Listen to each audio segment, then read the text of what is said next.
Hello and welcome to this Civil Service Behaviour Series video. In this series, we break down all 9 of the core behaviours that can be tested within your civil service application. On today's agenda is the behaviour developing self and others, and more specifically, that dreaded interview stage. We're going to look at what developing self and others actually means. Well, what your interviewer thinks it means anyway. Then we're going to deep dive into the questions you can be asked in your interview. There's 5 questions we'll look at, and we'll go over how best to answer each and every one of them. And then finally, I'm going to share with you the questions that you should be wary of, as the interviewers will use these questions to try to get you to drop your guard and may cause you to lose precious assessment points. First things first though, we can't show off our abilities if we don't understand what it is we are being assessed on.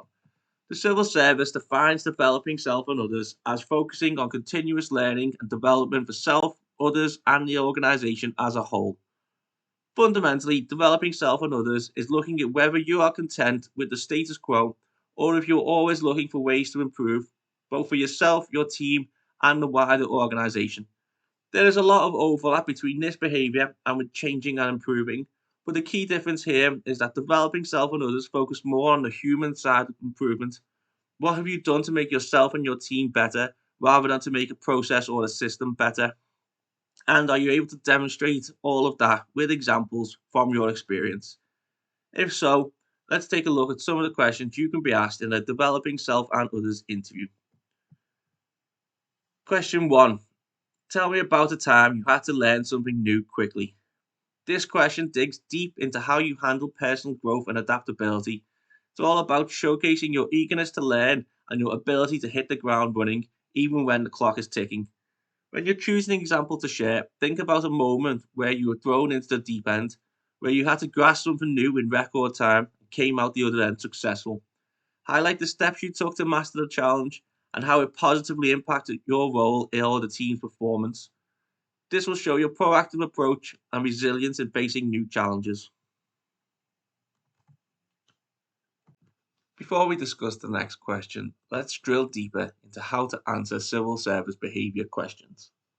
These questions you're going to be asked are called competency-based questions and are designed for you to share an example from your experience with the interviewer.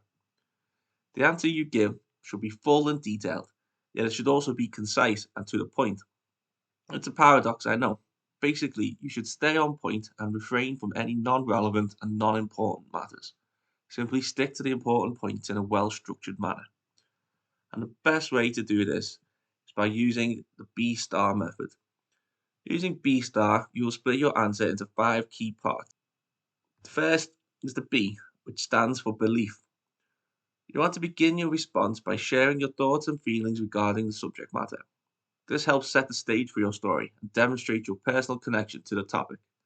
If this doesn't make much sense, check out the show notes for example answers for all the questions in this video. Next up, we have S for situation. Briefly describe the context of the scenario in which your actions took place. This provides the interviewer with an understanding of the circumstances surrounding your experience. Remember, it's essential to keep this part concise, as the primary focus should be on your actions and the results. Look at the 5 W's: who, what, where, when, why, and incorporate the relevant ones into your story. Following the situation, we have T for task. Explain your specific role and responsibilities in the situation. By doing this, you highlight what you were entrusted with in your previous roles and also let the interviewer understand what expectations were made of you within the situation at hand. Up next, we have the most important section, and that is A for action. Describe the steps you took to achieve the desired outcome and explain the rationale behind your actions. This section and the results section should be the most detailed, as it illustrates exactly what you are capable of doing and achieving. And then finally, we have R for the results. Conclude your response with the results of your actions, using figures or quantifiable outcomes whenever possible. This will demonstrate to the interviewer the impact of your efforts and your ability to deliver tangible results in your role. This is also where you can share any lessons you learn from the experience, should you wish. Now, keeping that structure in mind, let's take a look at some more questions. Question 2 is, tell me about a time you had to motivate a team.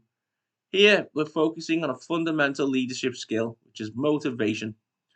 The crux of this question is your ability to inspire your team and drive them towards a common goal, especially when the going gets tough. When picking your story, aim for an example where the team spirit was low or the challenge seemed insurmountable. Your job is to demonstrate how your leadership skills turn the tide, focusing on the strategies you use to motivate the team and the positive outcomes of your efforts. Next up, we have question 3, which is tell me about a time when you helped a co-worker learn a new skill. This question is all about your commitment to fostering growth in others. It's a chance to show that you're not just about your own success, but also about lifting others along the way. Choose an example where you took the initiative to mentor a colleague, focusing on how you identified the learning opportunity, you tailored your teaching approach, and you ultimately contributed to their professional development. This question is about showcasing your mentorship skills and the impact of your guidance. Moving on, we have question 4, which is tell me about a time you had to give feedback to a colleague. Giving feedback is a delicate art, and this question tests your ability to navigate that process constructively. It's an opportunity to demonstrate your communication skills and your commitment to the development of your colleagues. When selecting your example, opt for a scenario where your feedback led to a tangible improvement. Highlight your approach to ensuring the feedback was constructive, the steps you took to deliver it effectively, and the positive change that your feedback incited. And finally, we have question 5, which is tell me about a time when you communicated effectively in a difficult situation. Effective communication is key, especially in the face of adversity. This question explores your ability to maintain clarity, empathy, and professionalism when things get tough. Your chosen example should illustrate how your communication skills help to de escalate a tense situation, solve a complex problem, or lead to a successful outcome against all of the odds. Focus on the strategies you employ to ensure your message was received as intended and the positive impact of your communication. And that is the final question that we'll be looking at today. There is one other type of question that I want to focus on for a short time, and that is ungraded questions. You'll know the question is ungraded because the interviewer will tell you.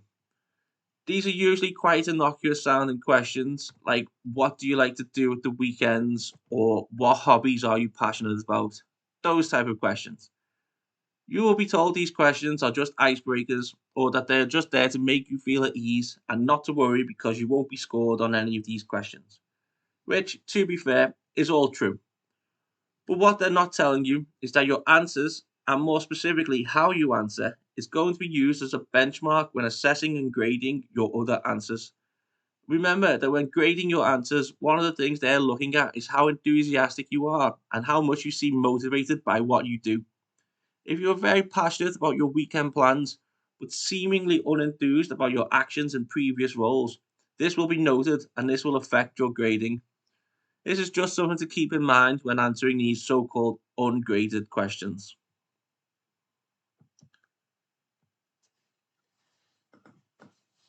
Right, and that's the end of our video. If you enjoyed our content, please don't forget to subscribe so you can see more of our career guidance videos. If you're still nervous about your upcoming interview, then check out the show notes for more resources and don't hesitate to drop a comment below and we will help in any way we can. And that is it from me. Good luck in your future applications with the civil service and take care.